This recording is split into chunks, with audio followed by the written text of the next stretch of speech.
Synthaholics.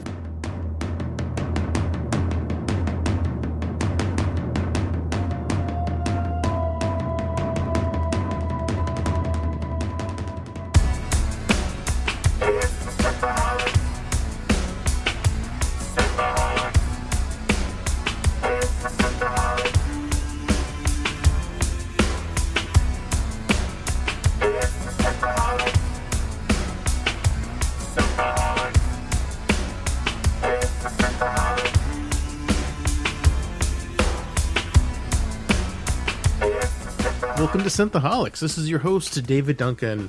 Aaron has suffered a transporter accident this evening, and we do have a special guest. I mean, we were having this guest on anyway. She's been a longtime friend of the show. She's guested on the last 2 seasons of Discovery, and she has a taste for Armageddon, from what I hear. Welcome, Natalie Schlichtmann. Hi, glad to be here. Always down to talk about the track. Oh, absolutely. Glad you could make it. Sad Aaron couldn't make it, because I know Aaron always really likes talking with you as well. Yeah, I'm going to miss him. Hopefully we can connect another time. Hopefully we can transport his head back on straight like President Scroob from Spaceballs. Hopefully, hopefully he's not stuck in there for, 80 years like Scotty or whatever. Oh, well, hopefully he's got Franklin to chow on for that 80 years. There you go. Poor Franklin, we hardly knew him. Poor Franklin. Scotty, you've gained a lot of weight. Yes, Franklin is with me.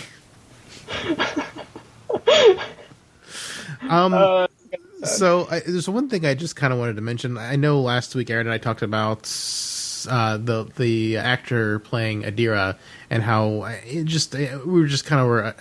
thought it was strange that they were making a big hubbub about her playing not a transgender, but a non-binary character when like pretty much all Trills are by default, or all join Trills are by default non-binary. But I believe I misread the article, because I believe the article was trying to say that she's the first actor that designates herself as that. They are the first actor that designates themselves as that. Yes. So I guess that's where the thing came in, and that's why that was a hubbub, and I guess I just misinterpreted it. So I just wanted to put that out there, saying I misread it, and I understand what they were saying now. Wasn't trying to be mean or anything, just like I misread that. So that's on me. Well, and I actually had a thought about that, because they did refer to Adira as she for 2 episodes now. Yeah, so I think maybe once we see her once we see Adira joined as a Trill, then maybe they will start using they/them pronouns. That might be my guess, is kind of where they're heading. So I remember in some of the articles it said that Adira was going to be non-binary as well. But that's why I thought it wasn't a big deal whenever they revealed that she had a symbiont in her. I mean, that kind of by default makes her non-binary, because Cisco always referred to Jadzia as old man. So, I mean, the pronouns didn't matter, because, I mean, he was friends with her previous host, so he always referred to her as him, so... Well, it gets a little... It does get muddy. Like, Jadzia, she was a she/her, but old man was an affectionate nickname. Yes. And then as far as Adira is concerned, like their personalities do change after they're joined a little, that's just kind of has to do with joining. So I think they're kind of maybe setting up for, a different kind of Adira than we've seen in the previous 2 episodes. Yeah, definitely. And she's an amazing actor. I've really been enjoying they are an amazing actor. I've been enjoying their performance, so it's been good.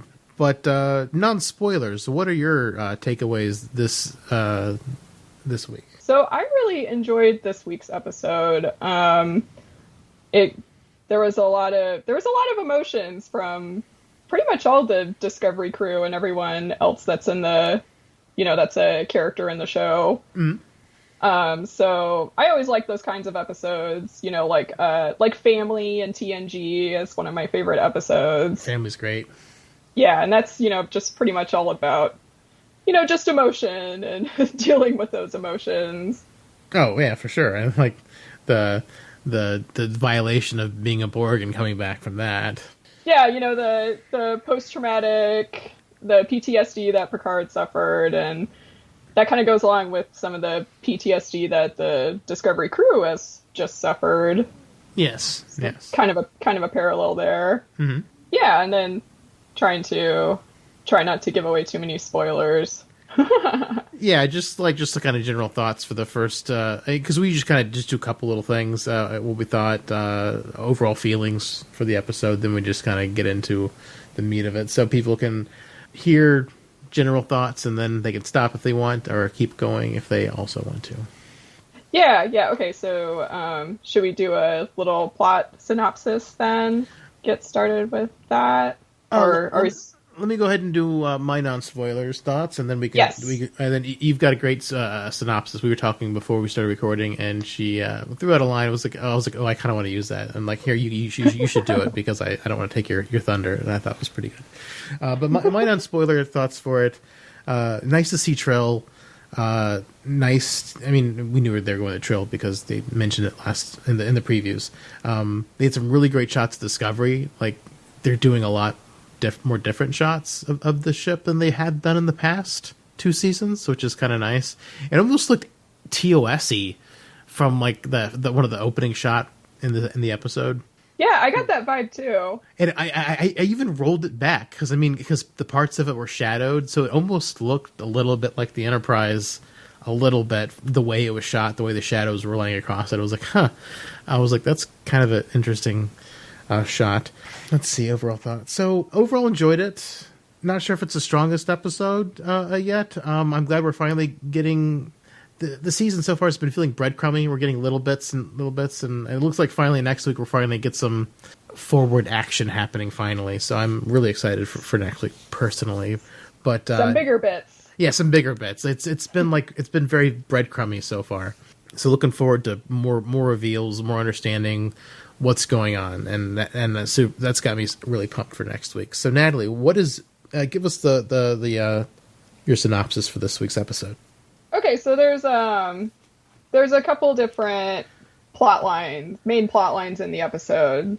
So storylines, so to say. So one of them involves Saru trying to connect with the crew because they're obviously very traumatized over everything that's happened so far. And he's a good captain. He cares about the ship, cares about the people on board the ship. So he tries to get some of the senior bridge crew together in what I call a dinner party from hell. Woo, dinner party. Dinner party from hell. And well, that obviously does not end up going too well. Hence the from hell.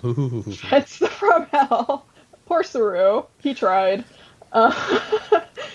So then we have that going on, and just kind of, we have a couple different people fighting with each other, conflicting with each other, just over various different things. And then the second storyline involves Adira. We find out that Adira is a joined Trill, but she's human. Unusual. Mm-hmm. Kind of a throwback to TNG, the host, first Trill episode, kind of. Except they totally missed it in this episode. They said it's been over 2,000 years since any Trill has been joined to a non-Trill, or any semi has been joined to a non-Trill. I'm like, pretty sure it happened 700 years ago. Just saying. Pretty sure. Maybe they forgot. Maybe the records weren't updated or something. No one keeps good records in Star Trek. It is just driving me nuts. Like, how did a Federation guy design the triples? And Bones didn't know. Like, no one keeps good records. Funny. No, I'm just kidding. No one keeps good records in this show, in this world. Why? Maybe there's too many records. I'm not sure. I don't know. But that's the thing. Lower Decks totally puts that to shame because Lower Decks references everything. Everything. They do reference everything. They reference the ghost Beverly was sleeping with. They reference the terrible Spock helmet merchandise that they sold in the 60s. They reference Giant Spock.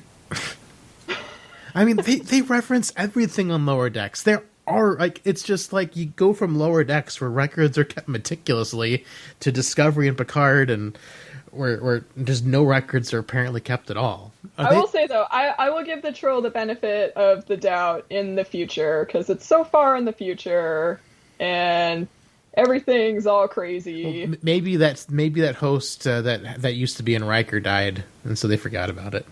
Maybe the symbiont died.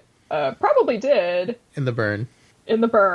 Um, maybe because they're not part of the Federation anymore, they lost some records.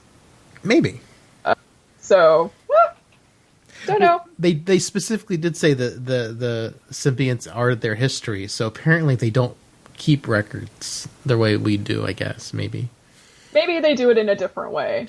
They just keep them in slugs. They just keep them in slugs. I don't know why they called it an octopus or squid a couple times. Like, it's a slug. It's a space slug. Where are all the legs you're talking about? Apparently, Adira's never seen a squid. Well, she was raised on a ship, so That's true. who knows? But anyways, so Adira ends up going down to Trill with Michael, and the Trill homeworld is thrilled to have a symbiote returning back to them. Until they find out it's in a human. Until they find out it's in a human, and then they become very xenophobic. It's very weird. It's not like a switch.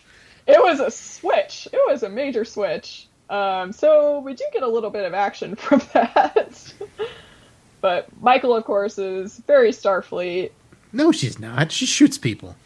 Okay, she shoots people, but they're not dead. They're alive. She just stuns them.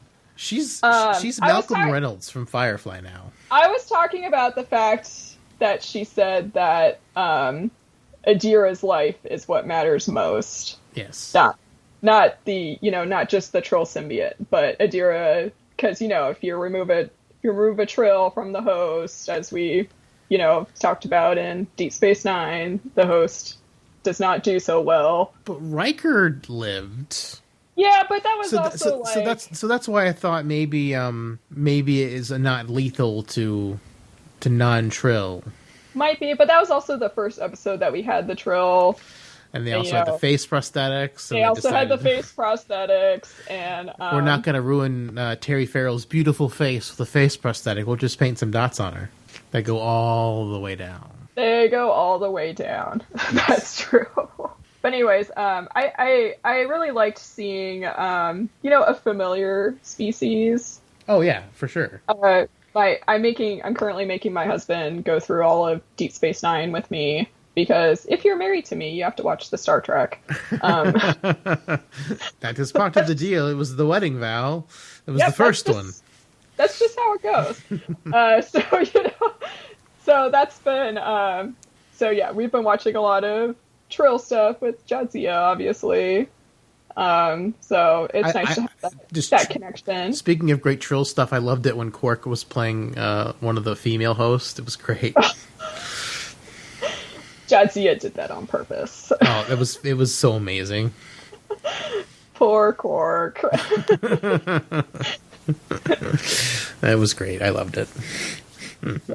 So yes, there's some conflict because the Trill are not happy. Though one of the Trill is more radical than the others, and he wants to help them out. Get to the sacred slug caves. The sacred slug caves and small little pools of slugs jumping around. Yeah, the milk bath pools. Where you get in the white robes, the baptismal robes. But you gotta wear the black bra underneath the baptismal robe, though. Well, you do if Rick Berman's working with you.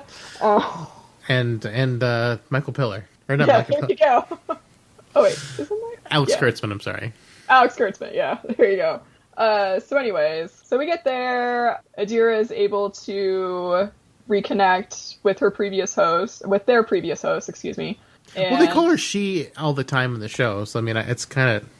I feel like that gives us permission to call her she, since they've always referred to her as she so far. Yeah, so far. Yeah, well, I guess we'll see what happens next episode. And then, blah, blah, blah, traumatic backstory. Because, of course, there would be a traumatic backstory. Oh, well, this is Emo Trek, so it's got to have a traumatic backstory. Yes, exactly. Do we want to go into the backstory of Adira more? I mean, just for the quick recap, we can talk about it if it's something you want to go into specifically, but, she has a sad backstory, and once she's forced to face it, she basically has access to all of her previous hosts, and the day is saved. Yes, exactly. And then, so anyways, she is able to connect to her previous host. One of her previous hosts is actually the significant other. Yes. Who was Trill, who tragically died, played by a trans actor. And I'm blanking on the name of the actor, but I really liked their interpretation of the character. They did a really good job in the short time that we saw them. Yeah, they did. Yeah. So, and they played cello, so go lower strings. Yes.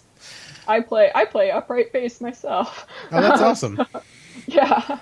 So I actually thought that was cool too, bringing in another string player.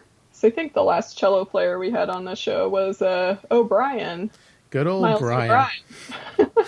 Funny, he never touched the cello once on DS9 though. No, he did not. I'm pretty sure he destroyed it before he left the Enterprise. I don't have to do this ever again.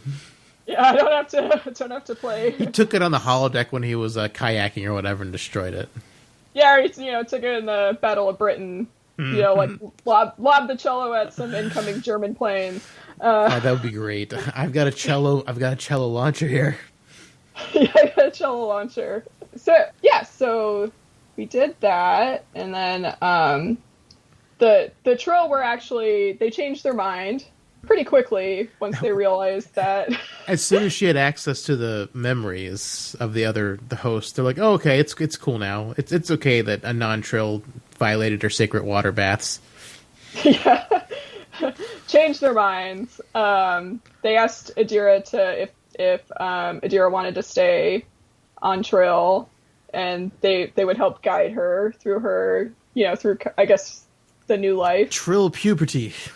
But Adira said that they wanted to go on Discovery.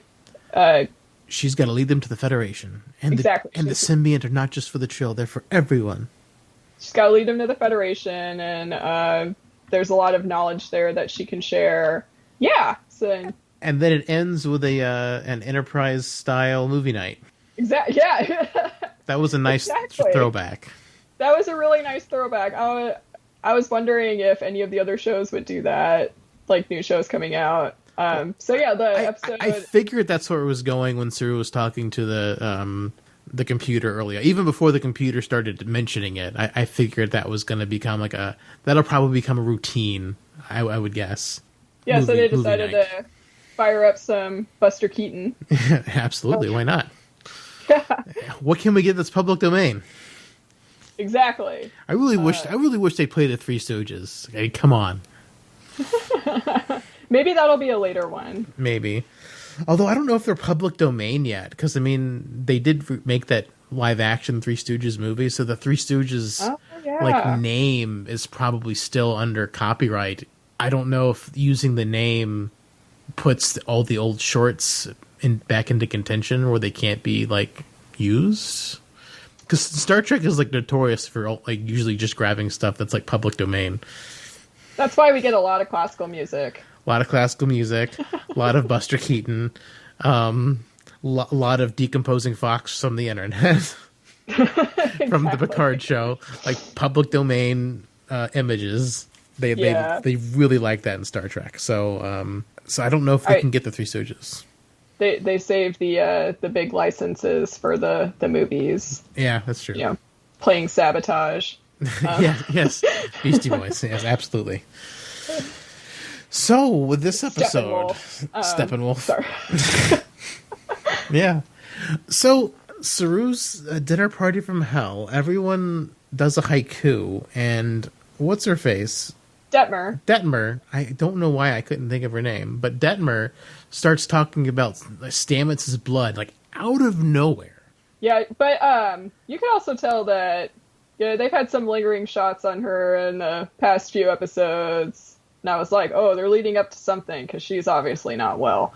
Yeah, they had in the second episode, then they completely ignored it in the third episode.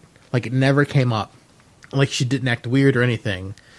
I mean, The only thing, I Aaron said she was acting where she like tried to disobey Saru's order, and I'm like, I think she had a completely rational thought, not trying to get hit by a 900-year newer version of a torpedo. Like, Discovery should be dust. I mean, for 900 years in the future. I mean only a couple, even like 20 years in Star Trek has been like devastatingly different technology. You know what I mean? Oh yeah, totally. So I mean, like, I totally am on her side. I mean, I would have questioned Saru's order too. You don't know what a 900-year more advanced torpedo is going to do to you. I think she's completely justified. But anyways, I still thought that they were setting up for something with her. I thought they were setting up for like control, like maybe a couple stray nanites were just happened to be floating on the bridge. See, that's where I was going, because she's been acting weird. But all of a sudden, I'm guessing they're just probably going to go the PTSD route, especially since I actually got the vibe that they were going to go the PTSD route as well. I did not think about control when I looked at her. She just seemed kind of like dazed, like, what has happened. This episode in particular is where I think they're pushing for the PTSD thing. Although Discovery likes to do like change up, so maybe they'll make you think it's PTSD and then it'll still be control. True. We'll see. Although, like, and then so we're starting to get like Culber wanting to become a counselor. Although I guess counselors didn't really exist, because he does offer to talk with her, and at the end, she comes to him and is like, she's like, yeah, pilots are macho, and I'm like, hold up a second, Detmer, hold up. Sulu, not macho. Tom Paris, hothead, not macho. I wouldn't call Paris macho. I would call Paris pretty macho. And Sulu, I don't know, he does some macho stuff, like, remember Star Trek V? B, as in barricade. Just gonna shoot this shuttle right up here. He did have one cool, but I mean, for most of TOS, like, I wouldn't call that. I mean, Captain Sulu kind of macho, but Pilot Sulu, not usually. Yeah. Okay, that was in the movie, so that was a little later. Data, or Wesley, I guess, not macho. She could just be talking about the grand scheme of things and not people that were specifically in the show. Well, no, I just mean, like, it's just like, she's like, yeah, pilots are macho. And I'm like, no. There's not been a one macho Star Trek pilot. I wouldn't even characterize you as macho until you started talking about Culber's blood for absolutely... Stamets' blood for absolutely no reason. And that's not even really. That's not macho. It's not even macho. It's just weird, and it came out of nowhere. But that wasn't what she was talking about as being macho. She was talking about like hiding her feelings, not admitting it. Yes, and yeah. Yeah, I don't know. I thought that was like one of the strangest things in this episode, personally. Like, just her talking about Stamets' blood. That's why I was starting to think that maybe like something about controls with her, because like that's almost like that's kind of twisted. I mean, traumatic stuff happens to people all the time, and sometimes they, come about it in awkward sounding ways. So I didn't think that was super far fetched from what could actually happen. I mean, for me personally. I mean, yeah, but it just to me it just felt really, really strange. What were some of your favorite parts of this episode? Let's see. I really liked the flashback sequence, Adira's flashback sequence, but I always love backstories, so it was very emotional, even though it was short. I felt that they did a good job in the short time that they had. To tell it. They did, although I thought it was weird that her forehead glowed. I'm like, why are they trying to make her forehead glow like books? Why? I hope I don't. That might have also just been like in her mind, not actually symbolic of what is happening in real life. Sure, but it was just a strange look since we've never seen a glowing forehead thing like that before. Books are first, and then now we have Adira doing it. But I mean, of course, it was just in like the dream state or whatever. It was in the dream state, whatever you want to call it. But a strange choice, I thought, and they probably just wanted to do something visually, like, oh, here, now you can see the moment. Yeah. Although the space they're standing in, my wife was pointing out, it looks like '90s Windows Media Player. a bit. It does look like 90s. Like, it's just like, it's like all like the lions are just dancing around to the music or whatever. There wasn't really much music in the scene, but it was kind of funny. It's like, yes, it does look like Windows Media Player. Yeah, it does. Yeah, I don't know. I also like the ending part where they're all watching Buster Keaton. Like, everybody, like, hugs and makes up and is like, I got problems. Yeah, it was a nice moment. Stamets giving Kayla a hug. Stamets gay. Yeah. Kayla yeah. Detmer. I can come up with her first name before I can come up with her last name. Even though they call it, yeah. Tilly and Stamets not fighting anymore. Yeah, it was just funny thing mentioning Stamets. Like, I kind of, even though he was being a total dick to Tilly, which usually isn't very cool, I did really like how he's like, this is not a wee fun science moment. Like, I just feel like, last season I kind of criticized a little bit for like being like, oh, we're gonna just worship science as like a God. It's like, yay, science. It just was like kind of silly lines. I'm like, yeah, science is important, but the way they did it was really corny. A couple times last season, like, yeah, and like Spock going, I like science, and then this is the power of science, y'all. It was just kind of like, oh, okay. I mean, I like science, but it just the way they write it and deliver it is just kind of weird. So I just thought it was funny that like Stamets was kind of like, this is not one of those moments. And I also like where Adira, when they're on the planet, saying, Michael, don't do annoying speeches, and then she's like, okay, give me a little one, but don't make it annoying. And Don't make it annoying. I'm like, yes, Adira. I can totally get behind Adira with kind of like putting Michael in her place a little bit. Oh yeah, definitely. Yeah, I'm looking forward to more Adira in the show, certainly. Although I wonder if they're just gonna make her the next Jet Reno, where she's like, she was important for this episode, then we won't see her for like 3 or 4 episodes. I kind of feel like Adira will be in the plot more than that, especially with the Xenatal's past life. Yeah. Oh, speaking of Xenatal, I was really disappointed there was no message. We didn't.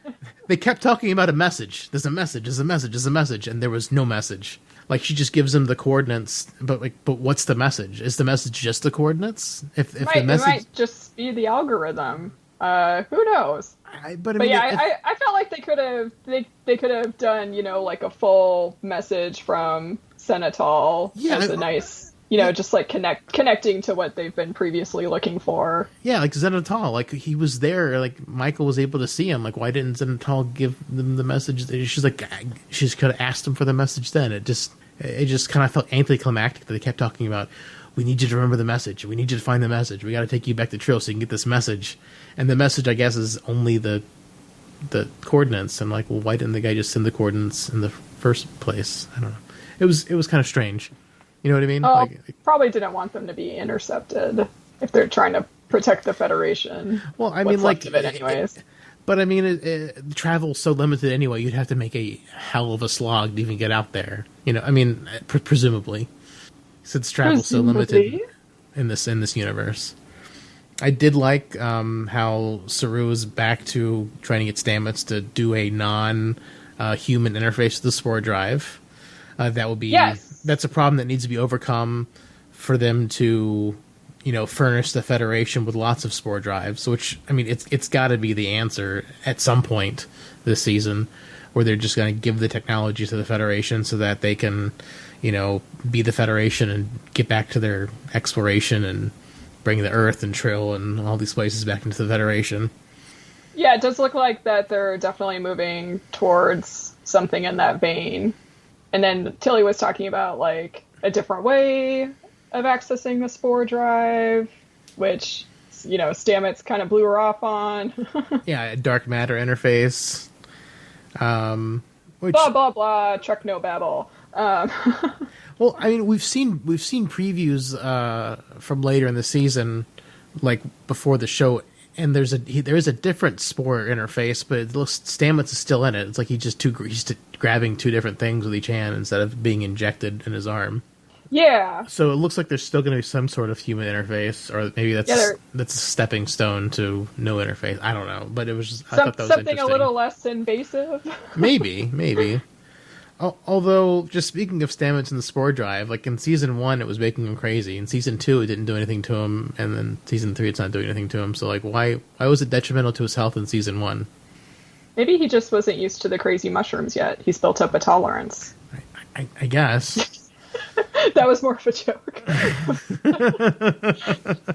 He's got a tolerance to his magic mushrooms. I don't know. He's got tolerance to his magic mushrooms. Yeah, I don't know. I just thought it was strange that like it was such a big plot point for it. It was just it was bad for him, and now it's just like fine, and it's never come up again. Words are problem. Oh, do you know who I wish was at the dinner party from hell though? Who? Jet Reno. Oh yeah, I mean, we always need more Jet Reno. That's just what disappoints me about Discovery a little bit. Like, they're not so big on the ensemble, and Jet Reno is one of my favorite characters, and she's only been in one episode this season so far. So she'll probably get 1 or 2 more episodes, maybe. Yeah. I don't know, it's just sad. And then, the blonde crew member who's on at the dinner, she's the actress that played Ariam. Mm-hmm. But she's also got as many or fewer lines than Ariam did. Yeah. she's just set dressing for the ship, unfortunately. And I'm just like, oh. Yeah. I do wish we could, go into the background more of a lot of these other people, because they all seem interesting. Yeah, and I mean, some of the bridge crew is getting more lines here and there, but like she's got like nothing still. Yeah, and because they're starting to dive into Detmer, I'm guessing they're just going to kill her, because every time they start like giving us backstory on a character they've never cared to talk about or give them much screen time, they usually kill them, kind of like Ariam. Poor Ariam. Yeah, I know. At least if they if they kill Detmer. It's not too little, too late. They're building it up over time. Whereas, like, we got all of Ariam's story in the same episode where they killed her. Yeah. So at least they're hopefully gonna fix that. But it's just that the precedent is kind of set, where it's like, oh look, we're gonna kill a character since we're starting to tell you about him. Finally, maybe not. Yeah, it would be nice if they didn't go in that direction. Because I would like to see a more, like the bridge crew stay kind of like in previous shows. Oh yeah, for like, sure. Know and connect with these people. Oh yeah, I hope so too. I would love for the show to be more of a ensemble show. I mean, I mean, maybe next season we can finally get a ensemble show where there's like, a Tilly episode, a Stamets episode, a Saru episode, a Michael episode. Maybe a Kayla Detmer episode. Just spread it out a little bit. Like, have it more like it used to be. Because this season is obviously going to be about trying to find out what the burn is. And I swear to God, it better not be Michael Burnham. Michael Burnham. Yeah. Like how her mom is responsible for the burn somehow. I'm like, oh no, please not. Yeah, that would. I hope it doesn't come to that. I hope not too. As well. I saw a meme on Facebook, and it was like how like the V'ger they wipe it away, and it's like Voyager. Yeah. Someone like just made the V'ger thing look like Burnham. Or like Ham had all the like dust over it, and they just said burn. I was like, oh my God, it better not be. Oh no. Yeah, I was like, no, please don't do that. But I don't know. I'm scared Star Trek Discovery might, because everything's about Michael Burnham in this show. Yeah, we'll see. Well, we will see. But it was so nice to see Trill again. I haven't watched DS9 in a while. I don't remember their outfits being so simplistic. Well, fashion changes. That's true. Throughout time. If you can call that fashion. It's a type of fashion. I'll pull my lady card. And all of my years of watching Project Runway. They're like wearing man muumuus. Oh, they're robes. They kind of reminded me of like kind of like more simplistic monk robes. Yeah, but it just seemed like a onesie pullover. Yeah, well, maybe it's comfy. It looks Maybe. pretty comfy. I don't know. When I hear robes, I think Jedi robes for whatever reason, or like or like monk robes that are like, you know, a little bit more ornate than that. Even though, you know, monk robes are still pretty plain. Spock's Star Trek 4 bathrobe. Oh yeah, that's a great robe. That's fantastic. Can't forget the Star Trek 4 robe. Did you order that with your Star Trek 4 shirt? Oh, I wish. I would be- cosplay that in a heartbeat. I would totally be Spock in a bathrobe. Spock, and you just get, and you don't even have to put on the ears. All you got to do is like get a white I just headband. gotta tie the white piece of robe around my head. Exactly. You don't even need to do the ears. Cosplay. It's perfect. Perfect. He's so comfy. Absolutely. I would have to do the. Well, actually, yeah, I'd probably have to do the eyebrows. You could do the eyebrows, but still, like that's the most minimalistic Spock cosplay you could probably do, as far as for makeup and appliances go, since you don't have to do the ears. Exactly. That'd be pretty great. But yeah, I don't know. The robes. It seems like I wonder if the colors signify different sects of the. Well, the red people seem to be like the religious, getting into the symbiont sect. The yellow seemed to be like the warrior sect, and then the lady in white was just like the leader. Yeah. I thought it was really strange that they said there aren't enough hosts. I thought that was strange too, because didn't we learn in Deep Space Nine that more Trill were compatible with symbionts than the general population believes? That and they can link with a human. I think if they can link with a human, they should be able to link with any Trill. But maybe something happened in the time between. What I think happened is that we know from Jadzia that the application process is long and grueling, and that only a small percentage of the applicants actually get to join with a symbiont. Maybe that process is lost, and so because they're so strict about their law or whatever, they won't join symbionts with hosts because they don't have the process, I guess. Well, and actually, part of that also didn't make any sense, because weren't there also supposed to be a lot more Trill? Or wait, no, was there a lot more symbionts, or was there just more people being capable of being joined with symbionts? It seemed like there were not enough symbionts to go around. That's why it was such an envious thing to be joined. But there was symbionts just hopping around in the water in the cave, so I feel like maybe they've lost the process.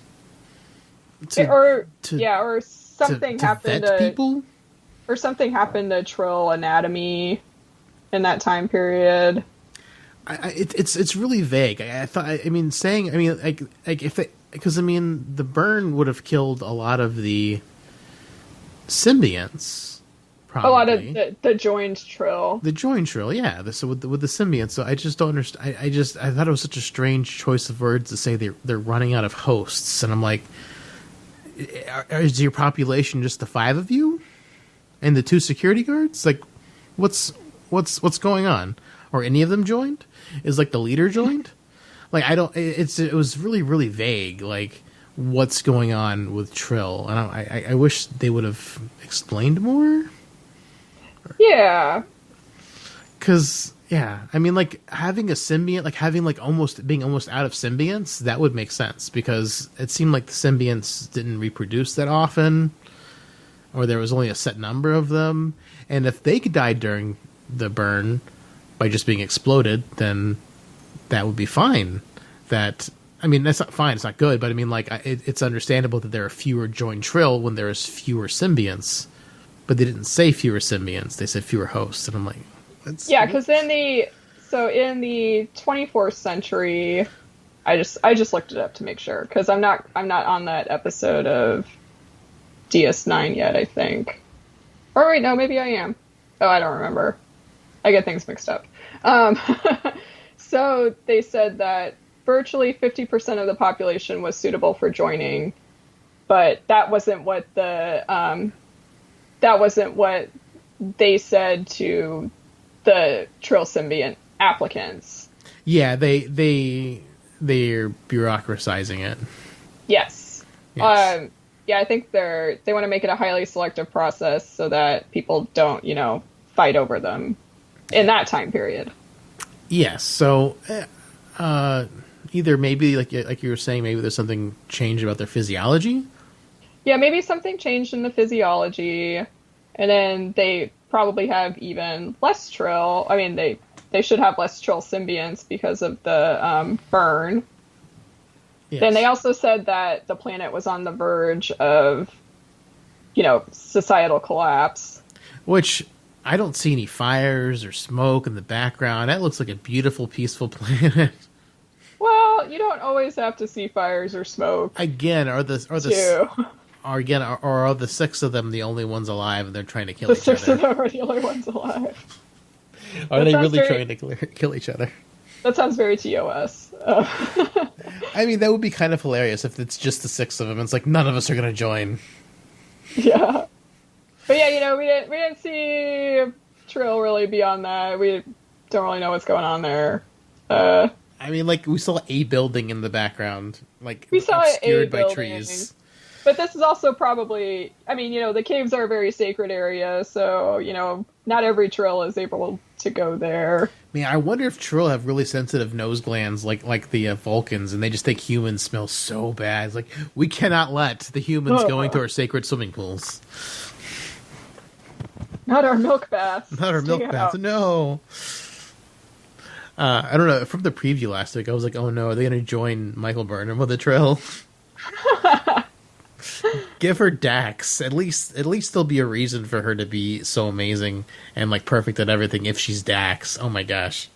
Yeah, is Dax around? That's what I want to know. I got all the questions. That would be fantastic. I was a little bit sad that it's Tall and not Dax, because Dax would be a nice call. It would give us a nice through line to Star Trek we're familiar with. Tall is, as far as I know, just some other random Trill. Some other random Trill. Did look like they had a host closer to the time period of Picard. Picard, because there was one wearing one of those Picard uniforms from one of the Picard flashbacks. Yes, around when Picard gets kicked out of Starfleet. But we didn't see any before that time period. Yeah, everyone else was wearing civilian clothes, or later Federation uniforms. Oh, because we had the one like Zenithal. Yeah, Zenithal had the gray, like almost like Nazi-esque uniform, which it seems like they're kind of leaning toward that way in the current. Although was it Into Darkness where they had the gray semi-Nazi uniforms at Starfleet headquarters when Pike chewed them out? I was like, oh, those are yeah, really... they had some weird, funky gray uniforms, and I'm like, these are hideous. These are hideous. They're pseudo-Nazi looking uniforms. Like, why? And they had those terrible hats that look like Nazi hats. Like, exactly. Like, what are you doing? What are you doing? I don't know. I didn't see Nazi as much as you did for Zenithal, but. Well, no, but just in the preview, like the Federation Admiral. I'm just saying it's that cut of gray that reminded me of the Nazi Beyond uniforms or the Into Darkness uniforms that were gray. So I was like, God, that movie sucked. Into Darkness? Yes. Tell us how you really feel, Natalie. Yeah, tell us how I really feel. That's a whole nother episode. Yeah, absolutely. Yeah, I mean, I kind of want to go back and take another look at the other people in the background. Yeah, I want to like rewatch one of the episodes where Jadzia goes to Trill. I want to see like how things match up. I mean, not the place, but I just want to. Like, I just don't remember what the other Trills looked like as far as their dress was. I wonder if it's reminiscent at all. Yeah, and then also. I don't know if it's been quite established how long the symbionts actually live for. I don't think they have I think their expiration date is like if they're hurt. Yeah, or do they have some sort of natural lifespan? Because I think maybe 500 years, so maybe it's possible that the Dax symbiont just isn't alive due to old age anymore in that time period. It's possible, but I mean, if it was, it probably died during the burn if it was still in Starfleet. Yeah, if it was still in Starfleet, followed the followed the Starfleet thing like Jadzia and Ezri. Although Ezri wasn't trained to be a host, she just was an able body. She was an available Trill body. Basically, so it's just like, I don't know. It doesn't seem like there's really any selection thing. If there's a body available, the symbiont can live. That was also extenuating circumstance. Yeah. Damn you, Rick Berman. Oh, it was just they didn't sign Terry Farrell for all the seasons or what. They only signed her for 6, so she just didn't renew her contract. I'm sure. Well, it was more than that. Rick Berman did not help. Absolutely, I saw that thing on Rick Berman. He sounded like a horrible, horrible human being to work for if you're a woman. So that's really awful. But also, like, they only signed them for 6 years, which was really strange. Like, I think the entire cast was signed for 6, and they all had to sign for that extra year, which was really strange. Yeah, that is strange. But yeah, since TNG ran for 7, Voyager ran for 7, it was like, huh. DS9 ran for 7. It did. Then Enterprise ran for 4. Discovery's renewed for 4. Yes, I saw a picture of Doug Jones on Instagram recently, and he shaved his head to prepare for Saru makeup. Saru makeup? Yeah, it's like he grows it out and then shaves it again. So that's interesting. He says it's easier. In the post, he said it was easier than having them put on a bald cap every day. Oh, yeah, He's sure. like, I don't mind, I'll just shave my head, whatever. I mean, he does, like, all that prosthetic stuff throughout his whole career anyways, so... I mean, it's just got to save so much time, like, not trying to put on the bald cap.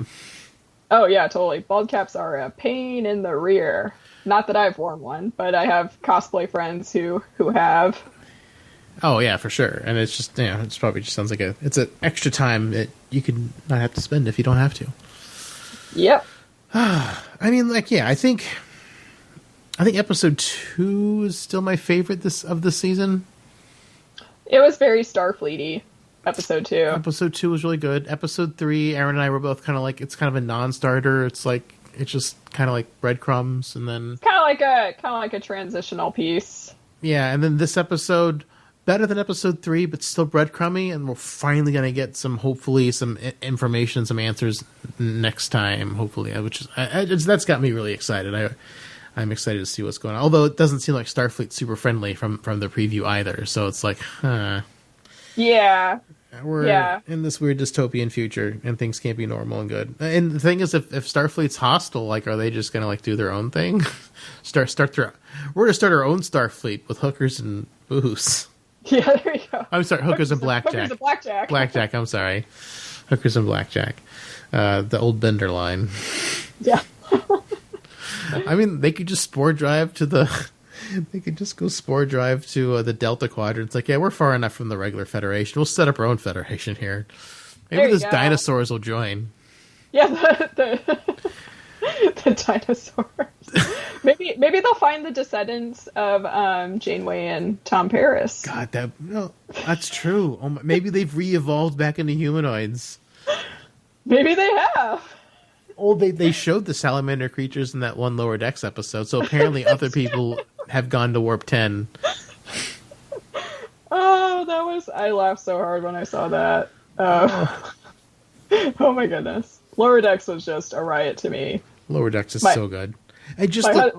My husband did not get it as much as I did, but I was There's so much callbacks in Lower Decks. I had to explain so many things to him. Yeah, I mean, Lower Decks is like the show that you watch when you are like the Ultra fan, because the people that worked on that were Ultra fans.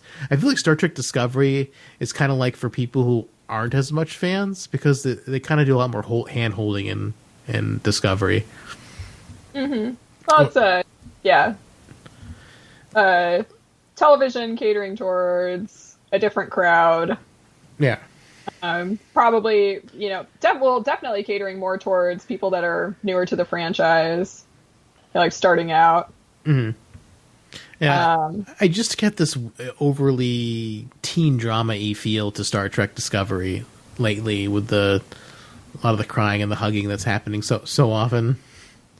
I don't mind the crying and the hugging. That's actually not very teen drama, at least the teen dramas I've seen. Oh, But it just seems teen drama-y. I don't know. I guess I don't watch it. I guess it's what my perception of a teen drama would be, since I don't really watch yeah, them. teen drama often involves like super crazy plots. Like, Pretty Little Liars is a good example.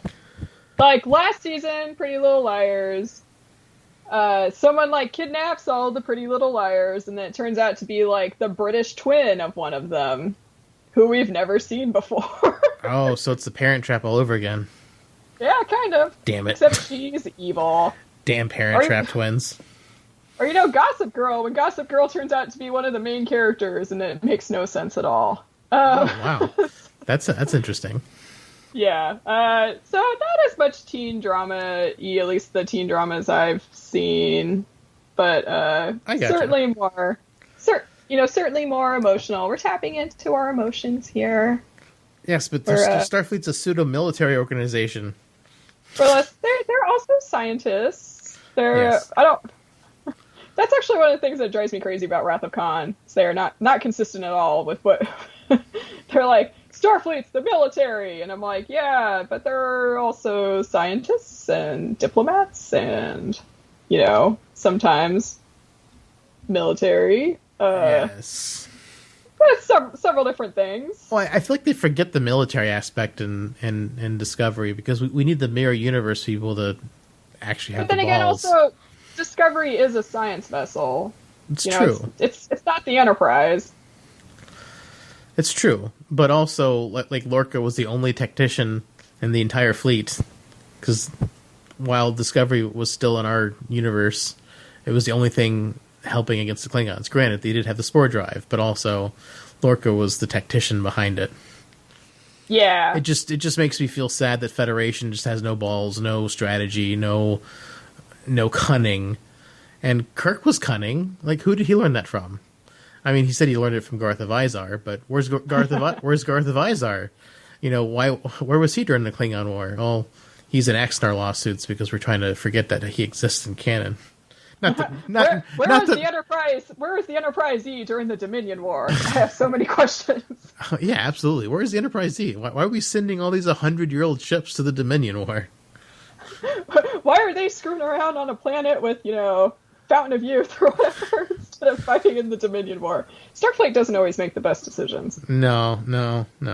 Why don't we send the old, 100 years Reliant ship to that planet that's got the Fountain of Youth? Why don't we send the Enterprise that's an actual warship that's got some of our best armaments? Why don't we send the Bozeman with Captain Kelsey Grammer? Yeah. Absolutely. That's so up for the Bozeman. Because the Bozeman, he's had a couple years to get caught up to the future. That's right. He's fine. Yeah, totally.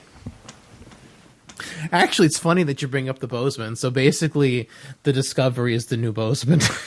Discovery is the new Bozeman. That's true.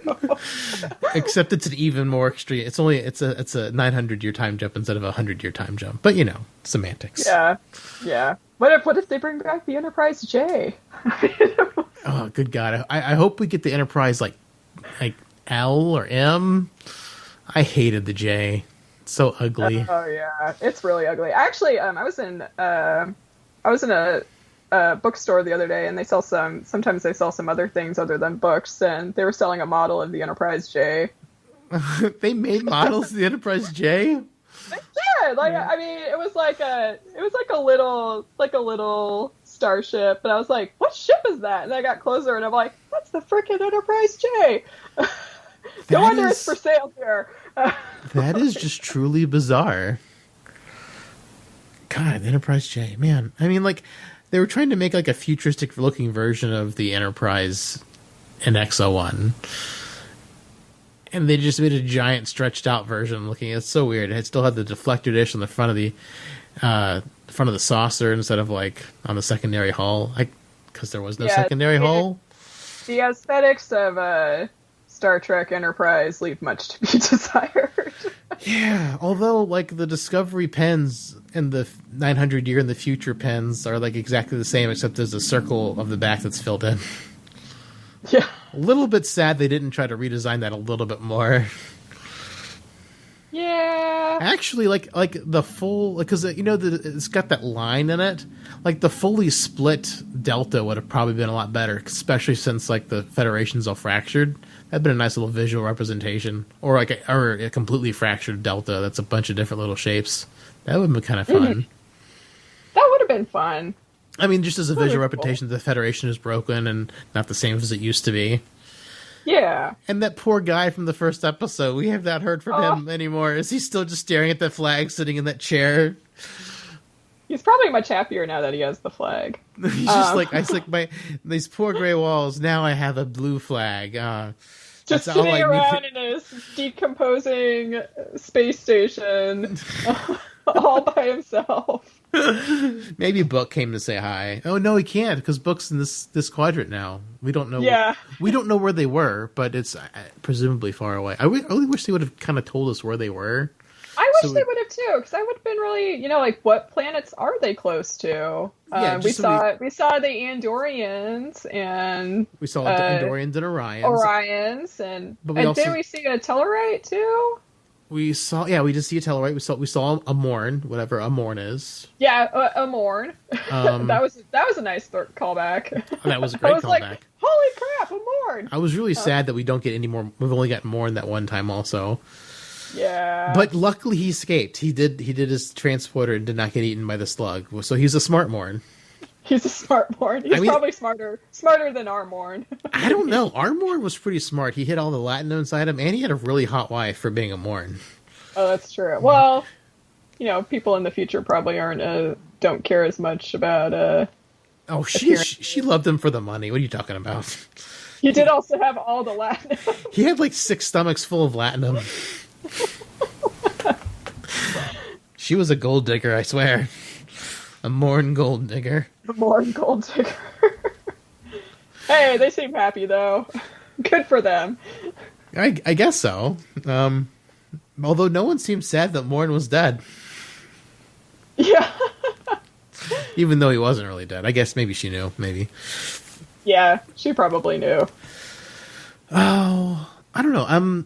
So overall, like, where do you think they're going this season? Oh gosh, I don't know. I mean, it could be several different things. Well, what are your feelings so far? Yeah, there's obviously going to be some sort of conflict with the Federation. The burn, maybe it was caused by someone that we've seen before. I mean, that's not Michael's mom. Maybe some sort of previous villain, or like we're the Borg. Yeah, we're the Borg. No, I'm just kidding. I really hope that they don't bring back the Borg. There's just too many Borg. The Borg are everywhere. You cannot escape the Borg. Resistance is futile. We already had all the Borg stuff in Picard. I just think that would be a little lazy. Maybe Star Trek's all about. They like reusing special effects. They've got that Borg cube CGI model in the computer. They can just pull that out. I know we got the shot of the Klingon bird of prey exploding. Let's just pull that out. 2 movies back. Yeah, let's just put that in. We'll just stick it in the middle of a Discovery episode somewhere. We'll stick it in the middle of a Discovery episode. No one will know. Yeah, I mean, I don't know what else they. Maybe the PA race will come back. No, I'm just kidding. Actually, speaking of PA race, whenever they said the lady's name, who was the leader, Pa or whatever, I was like, I immediately thought PA race. I was like, what? Yeah. when they said orb and they put it in the pool, I was like, is that a Bajoran orb? This is the mind orb. It's like the Mind Stone from Infinity Wars, but it's the mind orb. Yeah, this is the mind orb. The slug orb. You know what? The bad guy Thanos. Thanos caused the burn. He snapped. Michael Burnham's got to go talk him into a logical loop, like Kirk does to computers, and then so Thanos can burn himself. There you go. I've discovered Discovery. I know your plot, Discovery. Yeah, maybe it was V'ger. Maybe V'ger came back. God, V'ger coming back. That would be a kind of a nice callback. We Maybe haven't those seen Peach since. maybe those slug things from Conspiracy came back and caused the burn. Oh yeah. God, that would be like I know that. I would love I that know to that make a episode is comeback. super cheesy, but I love it. I mean, the effects are cheesy, but it's a great concept. Like I was It really is a great concept. I wish they would have explored it more. like I was really hoping they would use them as the bad guys for Picard. Like if they would have just pulled that out of their ass in the last couple episodes, like maybe that's why just since Picard's been doing his vineyard thing, maybe he didn't have a chance to get reinfected by the brain slug things. Yeah. And it would be kind of nice thematically, having the symbionts back in this season of Star Trek Discovery, and then having like the anti-symbionts, the ones that like take over your brain and want to destroy the Federation or whatever. Like that would be an interesting like battle. I like this idea. Between the battle of the symbionts. The battle. Well, yeah. Is one of them a symbiont or kind of more of a parasite? Well, yeah, no. A brain-controlling parasite. That gives you strength stronger than a Klingon. That's true. Even when you're a really old man. Even when you're a really old man. Whereas the symbiont just remembers stuff. It's just like maybe the twist hard. is that we'll see Picard again in the future. Well, they did say they gave him a normal life cycle, but I mean, like they could just break that. I mean, giving Picard a robot body does give them the option to have Picard show up in Discovery, theoretically. Theoretically, I know. I mean, I know that they said they gave him a normal life cycle, but they also like to change things. And they don't. They keep really bad records, so maybe they forgot. Maybe they forgot. Maybe they forgot about Khan on SETI Alpha 5. Maybe they did. Records are lost. Records are meant to be lost. Yeah. That's Starfleet's motto. I'm pretty sure it's like under Section 1 somewhere. Records are meant to be lost or ignored. And if we can't lose them, we ignore them. Yeah, I hope that we maybe they'll need to stop at a peaceful planet in the future, in a future episode of Discovery, and it'll be like Ferenginar. Man, all those naked Ferengi women everywhere. No, I think Grand Nagus Rom would have said that woman could wear clothes. Well, I mean, Ferengi. I could see Ferengi culture reversing a lot. I mean, hell, Earth reversed a whole lot. Uh-huh. I mean, they're crazy isolationists. They can't even talk to people in their own solar system for whatever the freak reason. That's true. I have so much issues with the last episode. In the Expanse, they can talk to each other in the solar system. And the Expanse is way less technologically advanced than they are at this point in Star Trek. At any point in Star Trek, really. Yeah. Well, like if you go back to Star Trek Beyond, they're building that big secret, ass-whooping ship in our solar system, and no one else knows about it. Yeah. So, don't always have the greatest track record. God, all those records. They just keep getting lost or deleted. Keep getting lost or deleted. It's a recurring theme, man. It just keeps coming back. Natalie, come on. Yeah. Since when have they ever been consistent? I just might as well burn them like the ballots, whatever. There you go. They're just going away. They get forgotten. Oh, man. It's crazy. But yeah, I really enjoyed it. Some nice throwbacks. And next week into Federation darkness, I guess, since the Federation guy seemed like an asshat. Although Federation Admiral's always asshat, so why isn't that different 1,000 years in the future? I mean, that's based on what we've seen throughout the franchise. Yes. Admiral, we grant you the rank of asshat. It's like, oh, thank you. Admiral Asshat. Thank you very much. Yeah, me for where things are going, I think. I mean, honestly, I hope they resolve the burn sooner rather than later. Yeah. I want to see Starfleet start getting back to normal.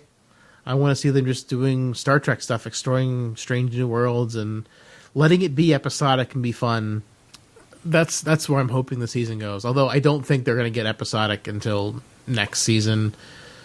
This season's probably just about the burn and restoring Federation, or the season will be just about the burn, and next season will be about restoring the Federation. And then maybe in season 5 we can get some exploration. I don't know. Don't know what they're projecting out. I would love to get it back into a more Star Trek-y feel sooner rather than later, because they have the potential to. Once they've resolved the burn, resolved the Federation, they can start doing Star Trek stuff again, and it can not be restrained by canon since they're 900 years in the future. You know. Also true. Or hell, they could jump to Andromeda. They could go to a completely different galaxy. All new. I mean, the Spore Drive, you're pretty much unlimited with what you can do. When you said Andromeda, I was like, the show? I was just like kidding. Oh, it's our nearest galaxy. Oh no! I know. Yeah, they could go to a different galaxy. Hey, yeah. Hey, we don't like this Federation. We're going to go to Andromeda and set up our own Federation with hookers and blackjack. There you go. The Andromeda Federation. Yeah, I hope we do see more familiar alien species. Oh, absolutely. Just because it is in the future. So we've already seen Orions, Andorians, Trill. I could do without seeing Klingons. Yeah, we've done the Klingons. I just hate Discovery Klingons. I just don't want to see future Discovery Klingons. Maybe we could do Cardassians or Bajorans. I mean, she did reference Hosperat. So yeah, I'm excited to see what other kind of throwbacks or call-outs to previous shows. Or the Gorn. I wouldn't mind seeing the Gorn. Tholians I'd love to see. Oh, I would love to see the Tholians. Give me some, I don't know. Give me more Orions. Like, we had this, weird, we had the Orions over in this sector doing their trade thing. What are the Orions that aren't connected to those Orions doing? Are they still doing their piracy stuff? Are they in bigger power? Does the Orion Syndicate still exist? Yeah, that's the hookers and blackjack part of the galaxy. Yeah, I want the hookers and blackjack part of the galaxy. Where's Quark? Is Quark's bar still a household name for places? Because, in Picard, it wasn't even Quark's bar. It was a franchise, I think. Yeah. I don't think it was actually Quark's, his location, Oh, yeah, totally. Because if it was his, that's a giant drop ball by not having Armin Shimmerman reprise the role. I mean, come on. Oh yeah, why would you do that? Not ask him back. Yeah, I love me some. I'm hoping it was just a franchise situation, so he wasn't. I think it would be a franchise situation. He got successful enough, and he was able to open more bars. Yeah, absolutely. And it's just it's kind of like his Sluggo Cola, where it's everywhere. Like there's a Quark's bar, and every solar system. Yeah, absolutely. Come on. I hope Quark's bar is still a household name. That'd be great. Yeah. I don't know where Book fits in, other than that he's Michael's non-love romance thing. I just thought that was really strange. Michael's non-lover. Yeah, it was just really bizarre that they've been together for a year.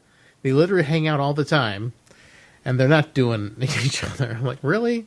You're not you haven't felt feelings for each other? It's just that's just kind of weird. I totally get the vibe that they have felt feelings for each other. That's what it seems like. Sometimes you don't always have to just jump straight into all the romance stuff. Sometimes you can develop a relationship over time. They're also not friends with benefits because he said he never did her. So I was like, what? Yeah, who cares? I guess that's what they got holodecks for. That's what the holodeck's for. We can be platonic, or maybe he doesn't like women, or maybe she doesn't like men. I guess she does like men. She likes men. We know. That's been established. Yeah, but they gotta have two. Fuck.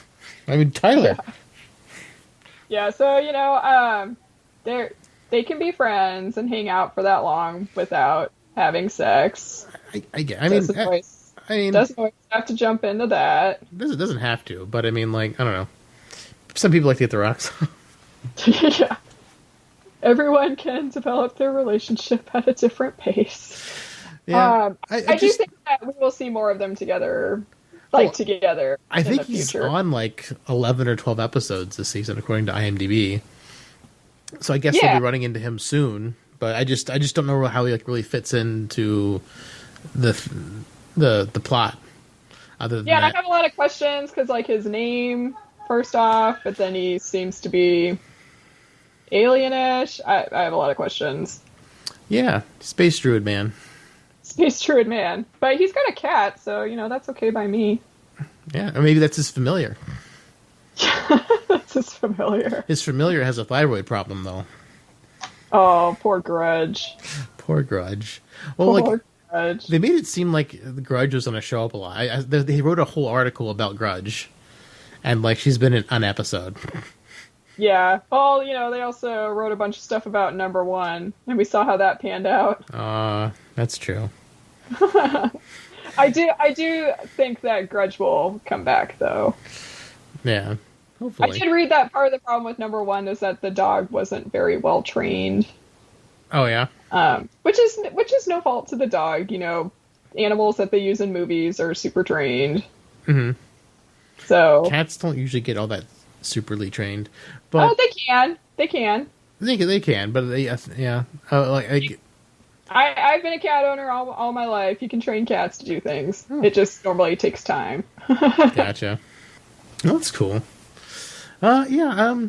I'm interested to see how book fits into things, and I hope we get back to more normally Star Trek and stuff. It's just like they just And more Jet Reno. Oh yeah, more Jet Reno. Gotta have more Jet Reno, please, more Jet Reno. But I just my biggest hope for the season is that they don't drag out the burn too long.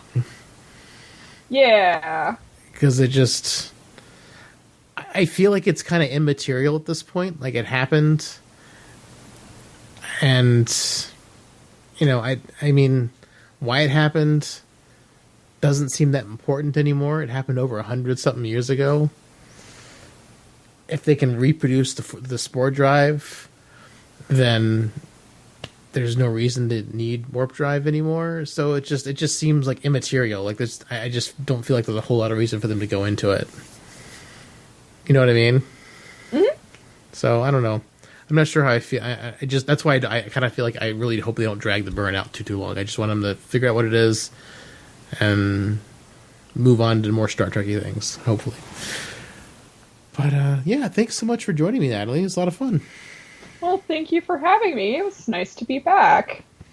Yeah, hopefully next time Aaron won't be stuck on a transporter loop with Franklin. Yeah, there you go. Or, maybe he's fighting the transporter monsters, like poor Barkley. Oh, poor Barkley. Man, those things are creepy. Poor Barkley. Poor Barkley. If only he had his computer-enhanced intelligence at that point. Yeah, exactly. Is there any place online where you would mind people reaching out to you, or any social media that you care to share? Oh, yeah. So, I do have a Facebook, but I don't use it very often. So I would prefer Instagram if anybody wants to reach out to me. My name on Instagram is Ms. Mina P, and it's Ms. MS dot Mina MINA dot P. And I will be honest, I post a lot of Sailor Moon stuff, but I do make some Star Trek posts. My DMs are open for respectful messages. Absolutely. Well, great. Yeah. Yeah, always be respectful, guys, please. Yes. And then I just actually ordered a couple of vintage Star Trek 4 t-shirts. Star Trek 4 is my favorite movie. That's great. It's up there for me. Like probably 6-4-2 for me. Yeah, but I'll when I get those, I'll share those in the Synthaholics Facebook group. Oh, that'd be great. Yeah. Oh, and for our social media, you can reach out to us at synthaholics@yahoo.com. If you want to shoot us an email, If you have a observation or complaint about our episode or the Star Trek episodes, if you got something you want to point out, feel free to shoot us an email and we'll read it on the air. You can join our Facebook group at facebook.com/groups/Synthaholics, and follow us on Twitter at Synthaholic Duo. Feel free to join our Patreon and send us some love that way so we can keep the show on the air for you guys. Every little bit helps. We try to keep the show rolling. There will not be any Dune episode this week due to Aaron's transporter accident, so next week will be the next Dune episode, more than likely. So look forward to that as we're getting close to the end of the first Dune book. Again, thank you, Natalie, so much for joining us. It was a lot of fun getting to talk Star Trek with you. It's been a long time. Yeah, it's been a while. Like I said, glad to be back. Glad to be talking Trek again. Absolutely. I know we tried to get you on for Alita Battle Angel back like 6 months ago, but I think you didn't have a headset handy because it was like coronavirus was still like... Oh, that was complete in the coronavirus panic, and everything was shut down in my state. So. Yeah, so she couldn't she didn't have access to headphone and microphones for doing the show. But we did try to get her on for that, but hopefully something else soon we can get you back on for. Oh, yes. I am a big fan of sci-fi in general, thanks to my dad, who introduced me to Star Trek in my early years and other sci-fi movies. My dad did too. Yep. So we got that in common. I feel like that's a trend a lot. Dad's getting us into sci-fi. Oh, yeah, definitely. Though my mom also used to watch Star Trek too in the 60s when it was first on. Oh, that's awesome. Yeah. Yeah, my mom didn't care so much about the Star Trek, but All right. Well, thank you all so much for listening. Good talking to you, Natalie. Live long and prosper, one and all.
Had a job washing dishes at an old bar and grill. After hours I'd drink like a fool with a mighty good friend who just happened to bartend his way through medical school. He was a young Starfleet doctor, about fell off his rocker when his assignment came in. Country boys born and raised at the stars we did gaze. The next morning he left stinking of gin. Well, McCoy, my boy, come mix me a drink. Before the night's over, I'll puke in the sink, and we'll cry till we laugh, and we'll both shit our pants. You're the best drinking friend I ever had.